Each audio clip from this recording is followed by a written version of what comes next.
Hello, hello. My name is Harsh Patel, and I am back with another video. And I just got this new microphone. It's really like a cool experience, like listening to some amazing podcasts like the Joe Rogan Experience, Huberman Lab, Lex Friedman, Modern Wisdom. Um, it was my dream come true when this came in the mail yesterday. Well, this was on Amazon. This has been a hot deal lately.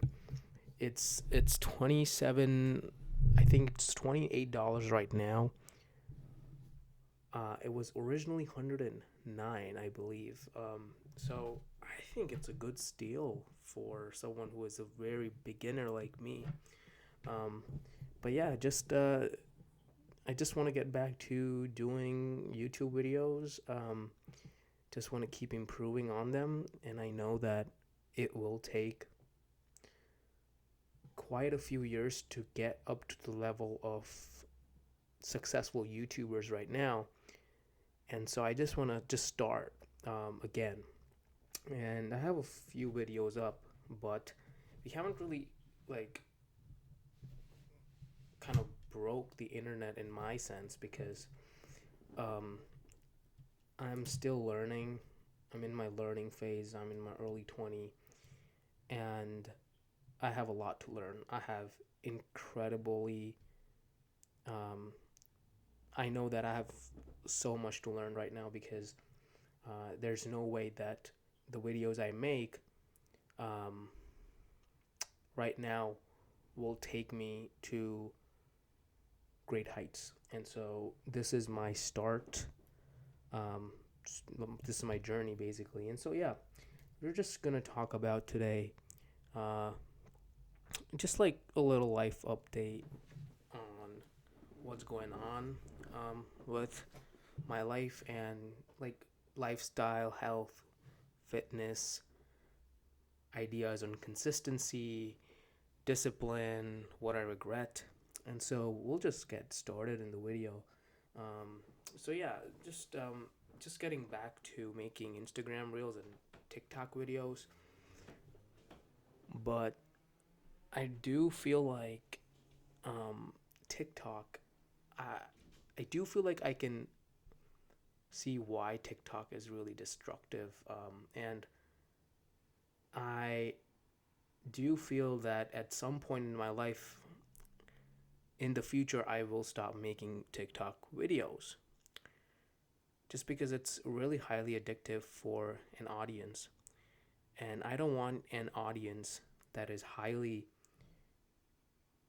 addicted to my content. I want my audience, if I have a audience of even a few thousand, I want them to be actionable and not just scroll on TikTok. And so that is one of my goals. Instagram is kind of like a gray area. You can post videos, long form videos, short reels. You can also obviously post pictures, but it's the fact that TikTok is really highly addictive, and I do feel like in the future that I might just stop doing that, but I don't know when. To for this moment, I feel like since I'm just learning the skills to be a content creator, I do need to step into the TikTok arena a little bit so I can learn how the algorithm works, and I can just learn how the system works, online, because this is really different for me. I have been in healthcare. I went to college for a science degree, a neuroscience degree, and like this is really different. This is like so different from obviously doing that. And yeah, so that those are my thoughts on the future self in whatever, however many years in the future. But uh, yeah, so I started doing those content again. and it feels really good. I shot 14 short form videos. It was a snowstorm coming 2 days ago, and I was basically stuck in my house. So I took that opportunity to shoot reels and TikTok videos. And so I just batched them. Anyone who is wondering, like anyone who wants to get started with short form videos, what I do is I just batch all my videos up, and I just like say, so today I'm really dressed well. I feel like, because I'm going out so soon. So I'm just dressed well right now. So if I had to shoot TikTok videos or short form videos, I would just start talking on the things that I know from my experience without even thinking or thinking about the content that I'm trying to produce. And so that's what I do. I just shoot multiple videos at the same time because I know that the setup is there, I'm dressed well, the camera position is there, the lighting is there. I do have a lighting problem. I don't have a camera, and so if this is on YouTube, then forgive me for the quality. But if you're watching this and hearing really well, that's a good sign, because I think audio quality is really important.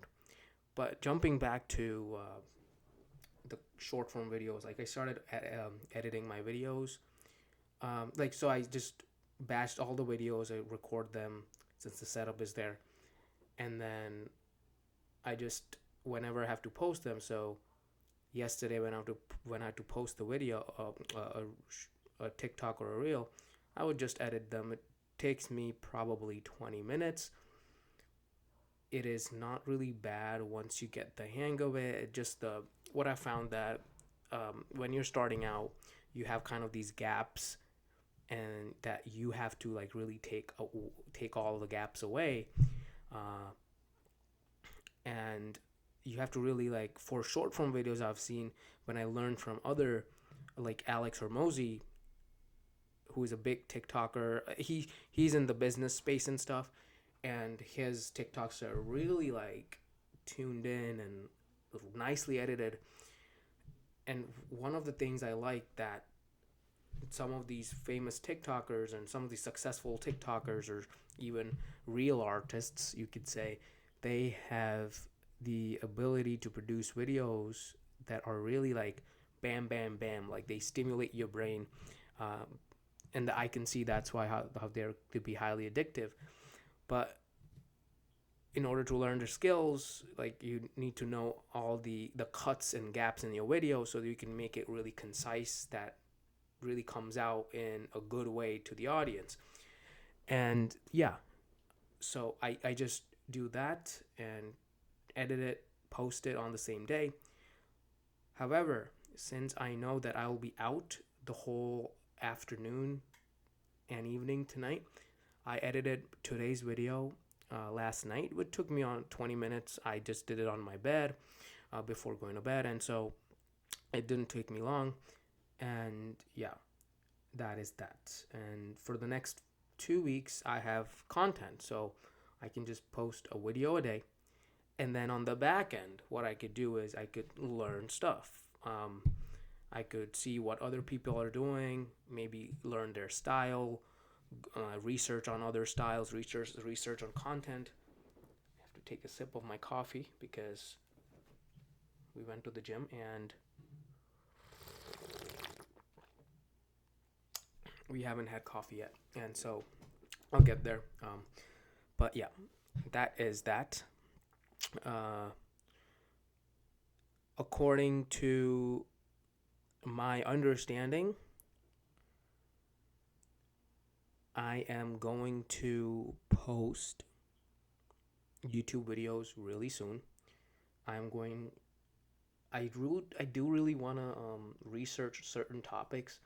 Like, what I feel like will be beneficial for me is um, just, you know, what I've learned in undergrad, because uh, I so I learned so many different things in undergrad, like biology, neuroscience, and biochemistry, so I can apply those in the real world. In I could apply those concepts and mechanisms in the real world of health, fitness, and lifestyle.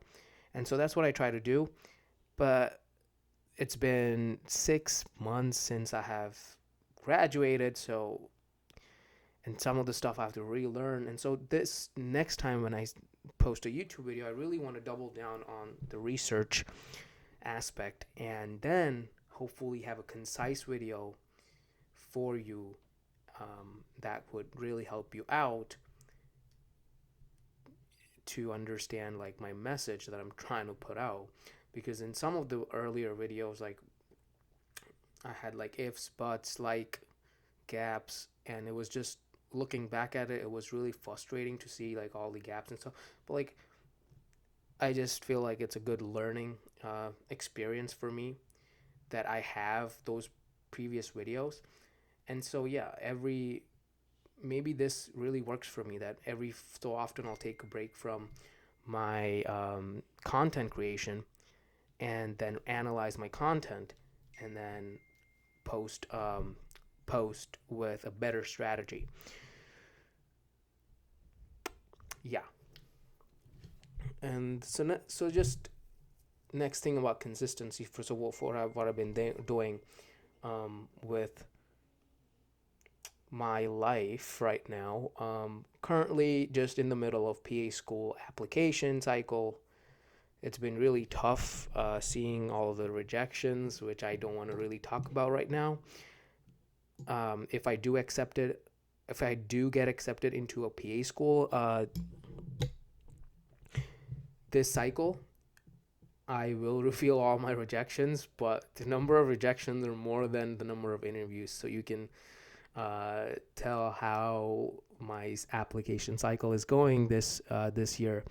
And so I went to undergrad, I took a gap year, and so I'm in the middle of applying right now. And so hopefully, if I get accepted to a PA school, I will be starting in fall or maybe in spring of 2024 for the latter thing I said, basically. And so, yeah, tough situation, but I mean, it's not in my hands. I I'm doing what I can right now in terms of all the experience and all that stuff. I am looking to just work more hours in healthcare and get my experience up.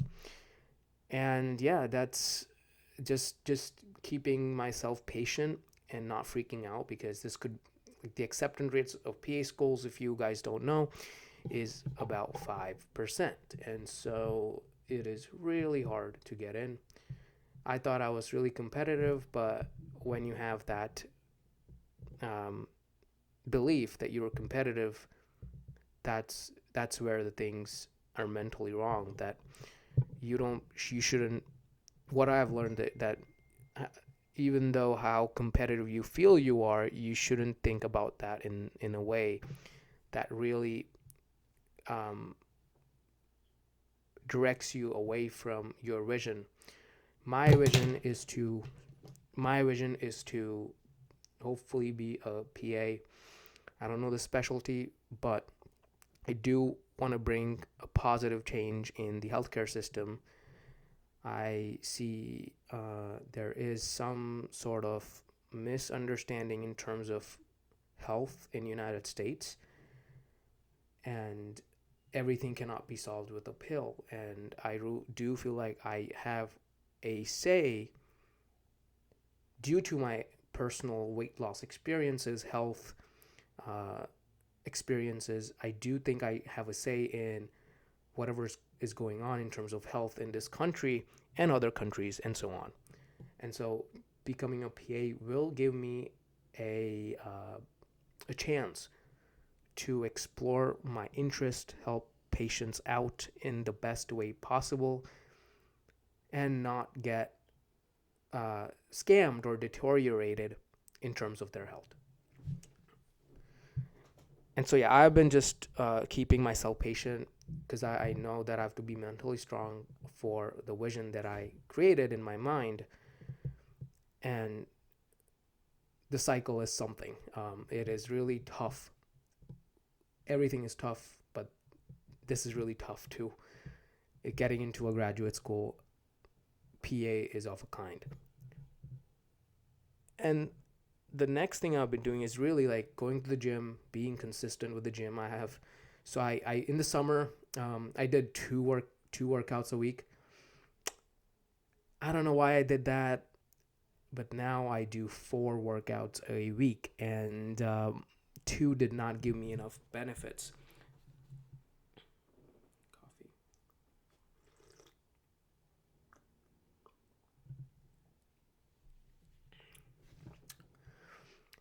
So I just started doing four workouts a week, just being consistent with that because in the middle of this last spring semester or fall semester, I was actually also taking my prerequisites, and I just wanted to manage my time so well. But what happened is I had a shoulder injury, and I had an overused shoulder injury of my left deltoid region, and I couldn't raise my hand, so I couldn't do lateral raises. I couldn't do any push exercises. So that basically, if you can't move, if you have a rotator cuff injury, or if you even have like just like some sort of discomfort in this region, in your deltoid region, it's really hard for you to do any push exercises. And also pull. Actually, I couldn't do my chin ups because um, all the pressure and stuff really messes up your shoulder further. So people know Athlean X, right?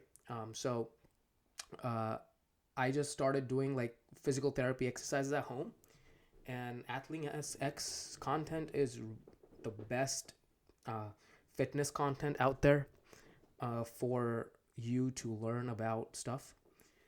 And yeah, I just recovered in 2 weeks. I also did a lot of like 24-hour fasting during that time because that's what I felt that I needed to do in order to just like maintain my physique and stuff. And also, like I wasn't like really counting my protein in that period, like because I wasn't doing weightlifting, and I was inactive at that time, but I was working. So I just did 24-hour fasting, and I was fine. It just took me 2 weeks to heal that, 2 or 3 weeks, I believe. And then I was back in the gym uh, with my workouts, and I just have trained harder after that injury than never before because now I do feel there is a difference in my body because I'm in a cut right now, and so we have to talk about that too. Um,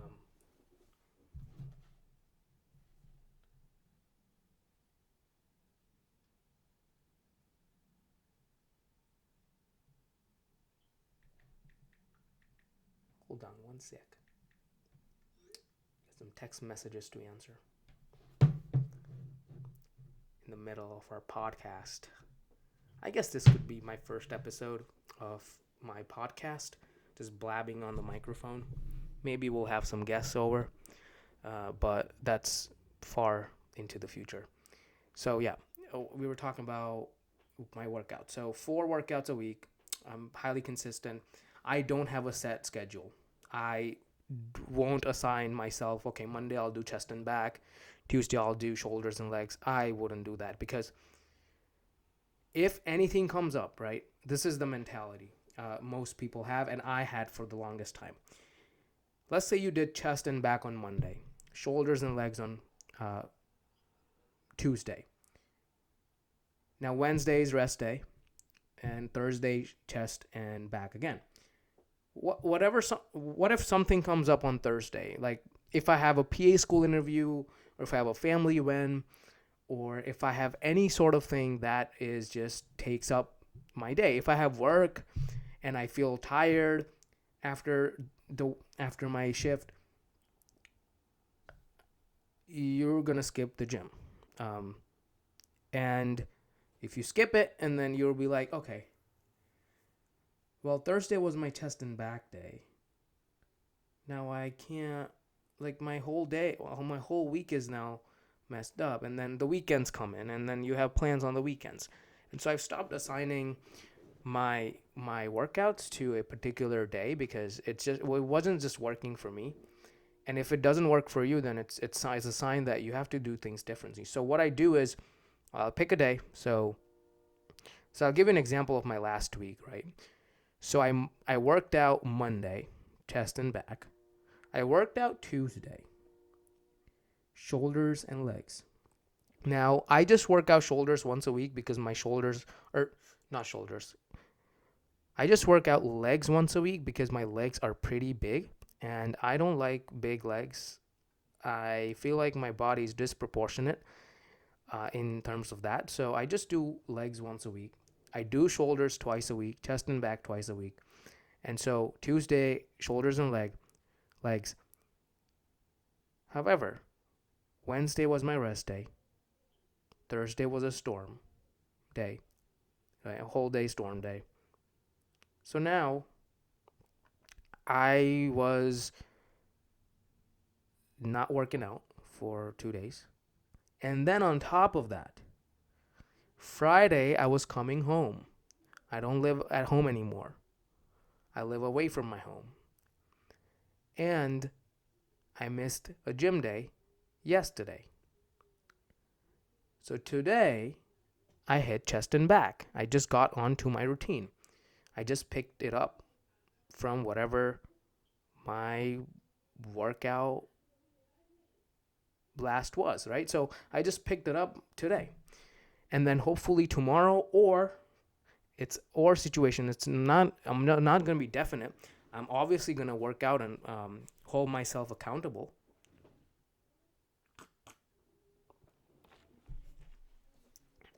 But I will go and do a workout tomorrow or Monday. And then the weekdays are pretty chill because I can just go whenever because I'm home.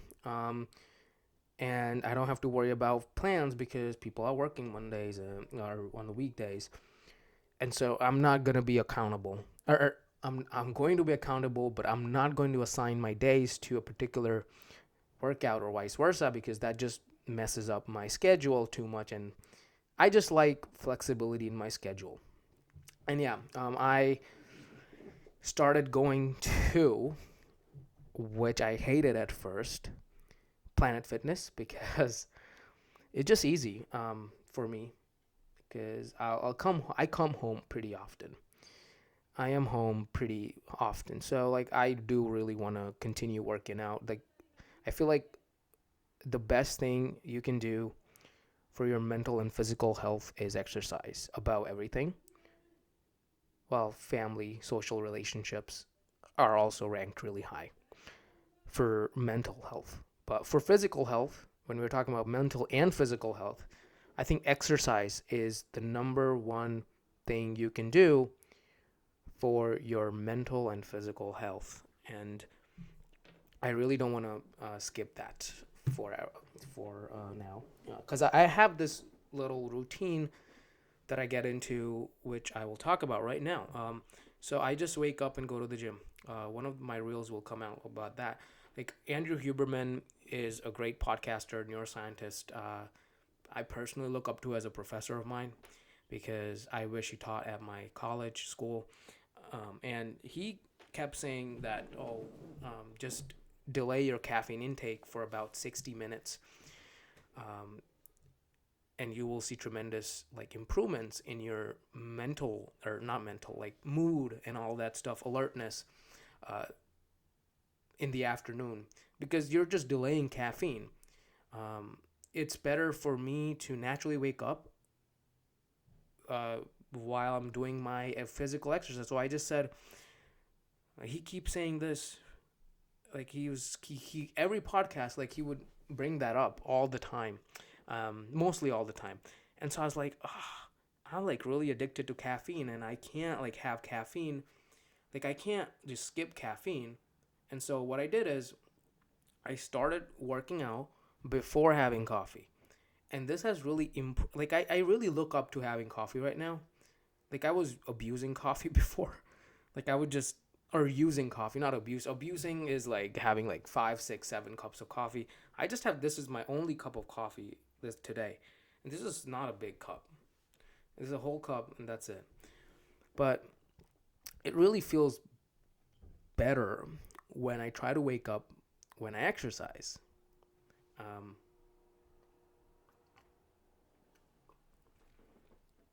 it really feels better when I try to wake up to exercise than when I wake up to coffee because like I'm just waking up, my body's not even warmed up because one of the things that drives your circadian rhythm or waking alertness up is warmth in your body, right? So I was always cold in the mornings, like in school in college I used to wake up at 7 like and I used to study like first thing in the morning with the coffee I had. I was always so cold in the morning, like my feet, my extremities were like so cold, like I would be cold all the time.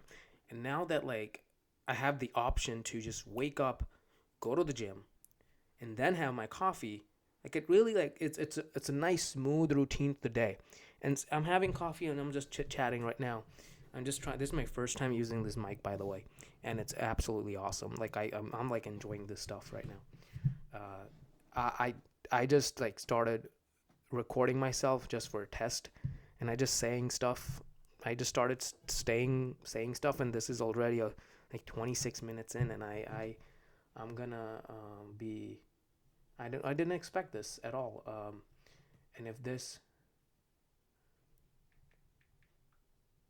is if this allows me to like do a podcast, then this is great.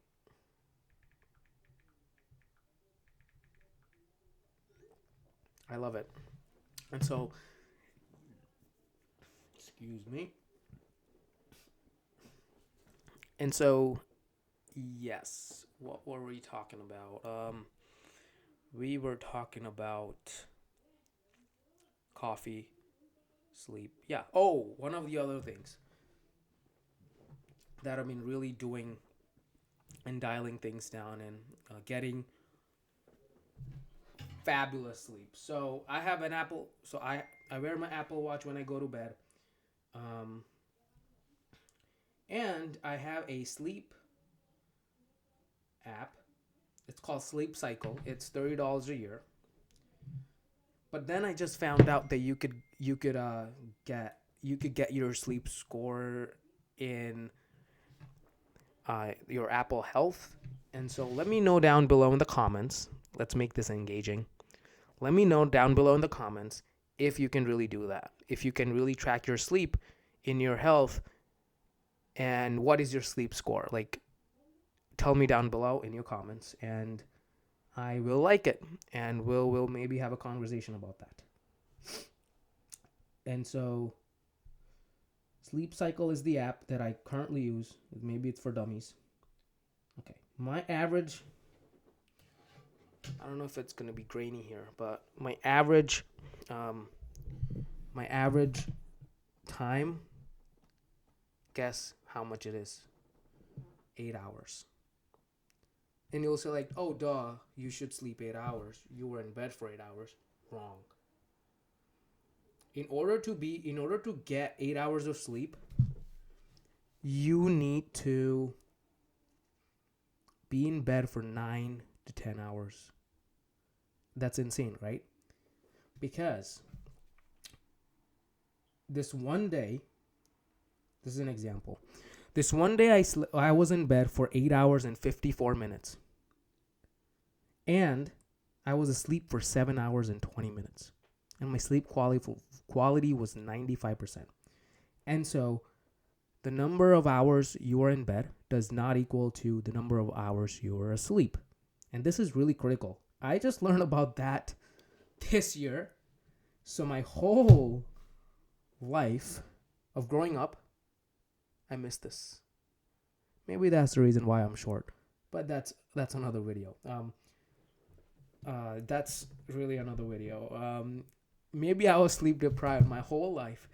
And in 2022, I find out that number of hours in bed does not equal to the number of hours you're asleep. So really want to think about how much you're really sleeping. If you're 8 hours in bed, you're probably sleeping 6 hours or 6.5 hours. So yeah, it's so yeah, this is a perfect day actually. In bed 9 hours and 2 minutes, and asleep 8 hours and 6 minutes. Now the situation here is people have tremendous schedules, and what I mean by that, people have work schedules that are so drastic. Like they will, like I was talking to my cousin during Thanksgiving break, like um, going to work when it's dark and coming home when it's dark. That is, when I think about it, that is detrimental. That's where our system is one of that's where this is one of the reasons why our system is really failing right now. Um, that like we are so work driven that we don't have time for sunlight in our lives. And I am also a victim of that. I basically there's actually I haven't in Northeast United States. That's where I live. The sun does not come out that much in compared to summer. Like I don't know why winters are like this. Like maybe that's like my own judgment on the weather, but like I don't know why it just doesn't feel like.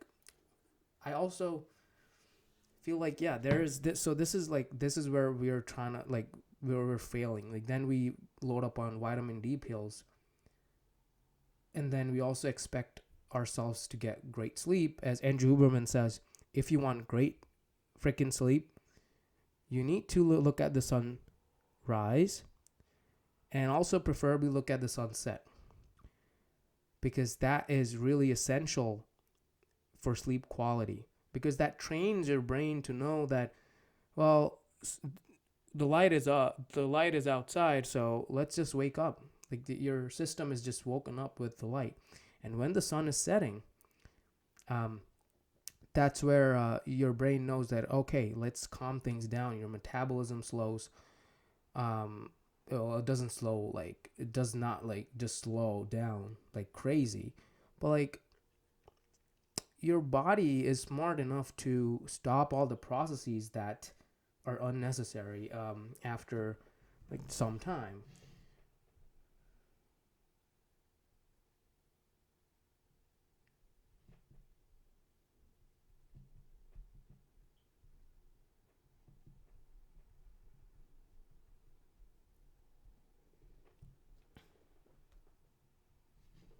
So if this is going to be a podcast, I just have to like finish all this business up.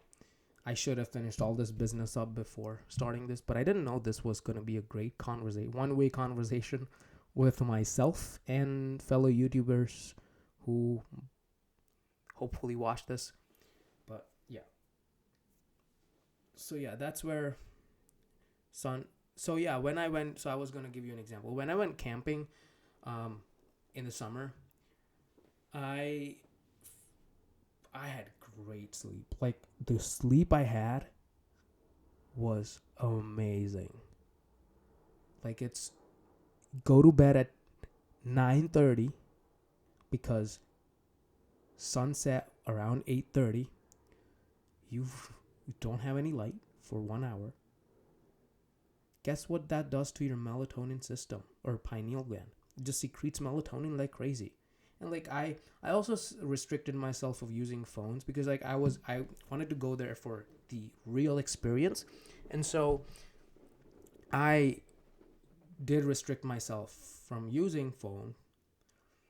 And 1 hour after sunset, I fell asleep at like we were in bed at 9:30, fell asleep by 10.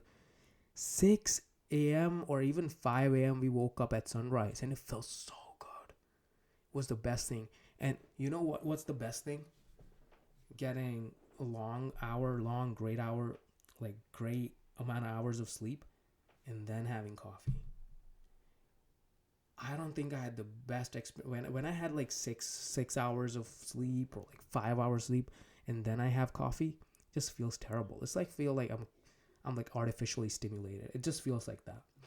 But when you have coffee after like a great sleep or after a great workout, it's just so much better. It's just you just have to try it out and maybe let me know down below if you ever do this.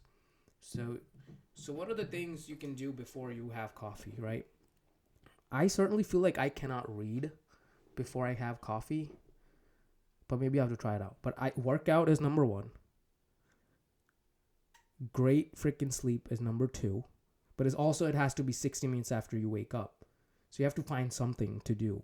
So actually a great sleep is universal for everyone. It applies to everyone. Some number 2 or number 1 is exercise. If you can exercise, how about stretching? If you don't like exercising in the morning, how about like doing good stretching? Stretching is a great way to warm up your muscles. You know, great way to like just have little flexibility. Like I was in a stretching routine for a long. I do it too. Here and there, maybe like 3-4 times a week at home after waking up, before I go to the gym. I improve my flexibility. It takes time. It takes like a few weeks to like really know how flexible you have become, but it really takes time to get into this flexibility routine.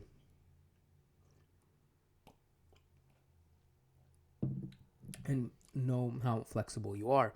And so you can do that. What else you can do? You can prepare your meals before having coffee. That's a good idea.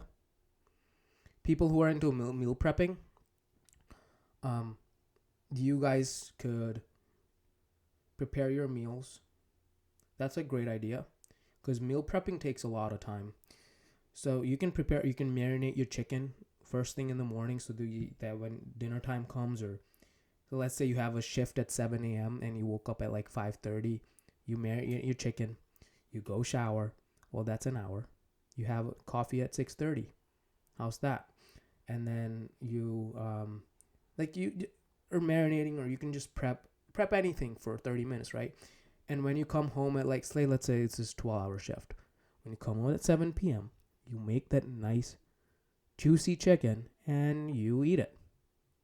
That's a good way to start your morning. So we came up with three things what you can do before you have coffee.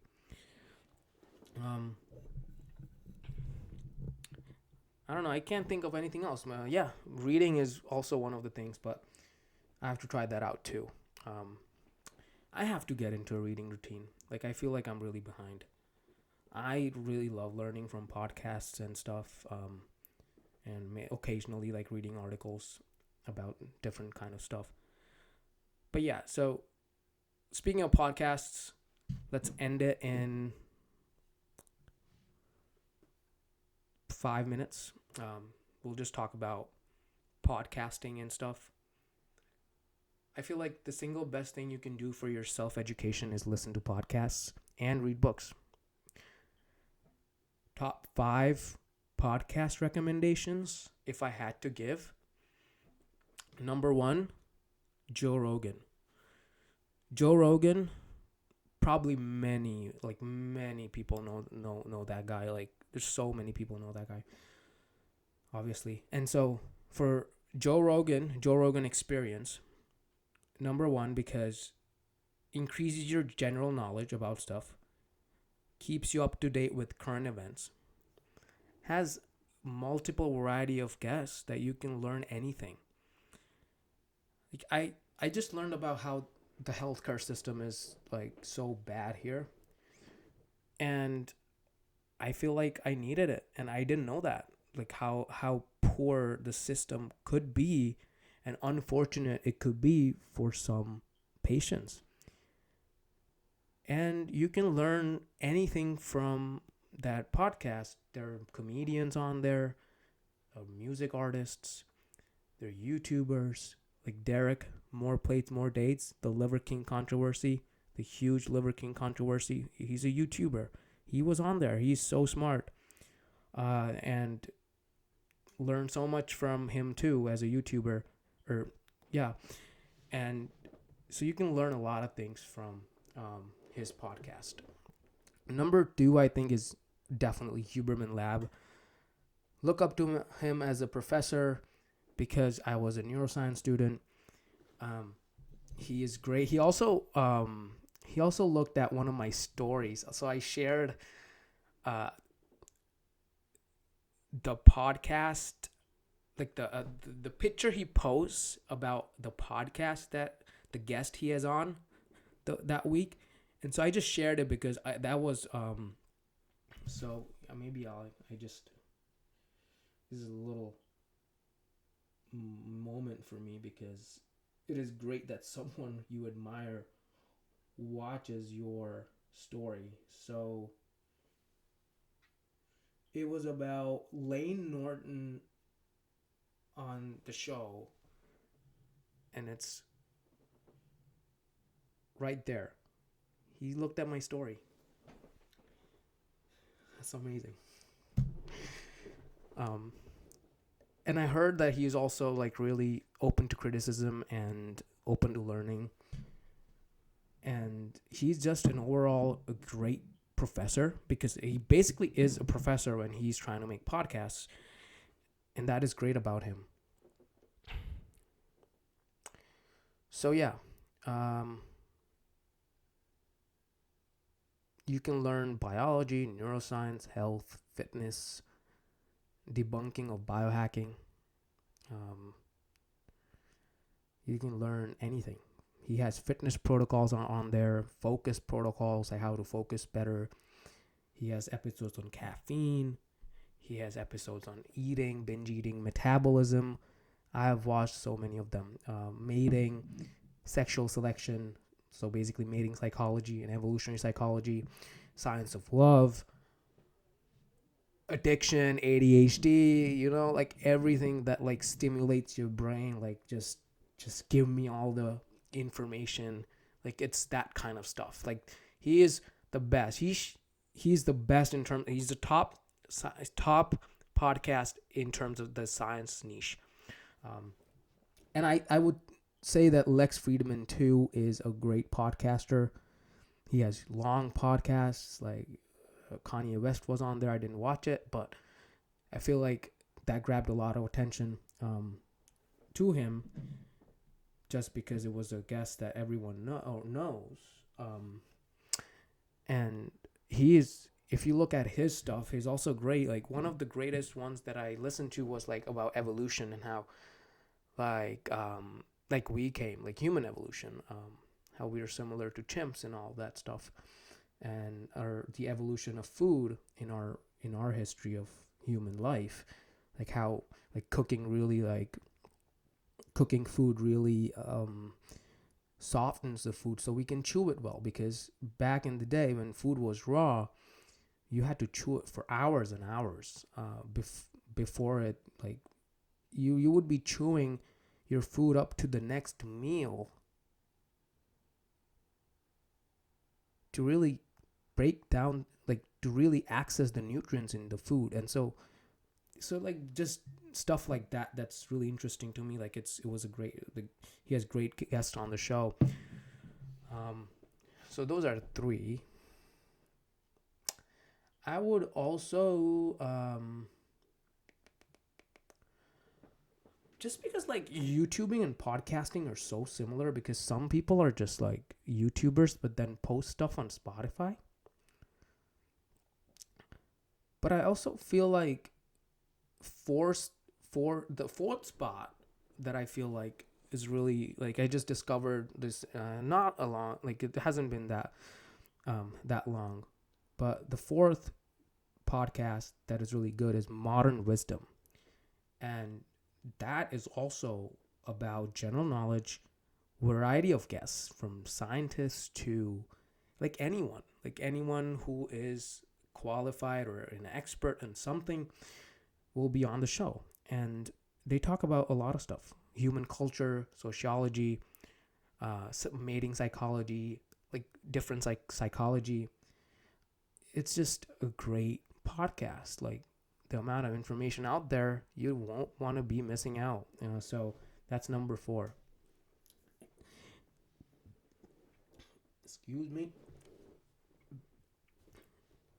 So yeah.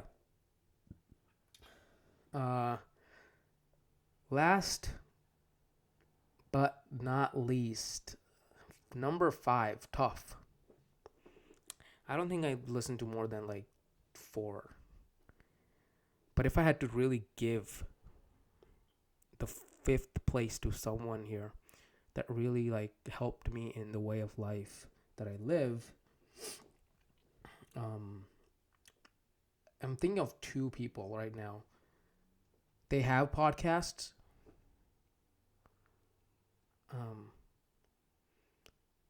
I would have to give it to Jordan Peterson. Like, I would really have to give it to Jordan Peterson because the level of knowledge that he holds and the expertise and his educational background, his experience with a lot of different things in psychology. And so Jordan Peterson grabs that spot because he has just changed my views on consistency, just view of life, philosophy in so many different ways. And so, yeah, 5 podcasters that you really don't want to miss out. And you can really learn about any stuff online and apply it to your life, and your life will be exponentially better. And so, yeah, this is my first podcast episode. I hope this goes on YouTube because what am I going to do with this 47-minute video? Holy shit. So, yeah. I hope even one person watches it. I feel like I paid for my microphone if one person watches it. Like, the ROI, if one person watches it, is just pays for this.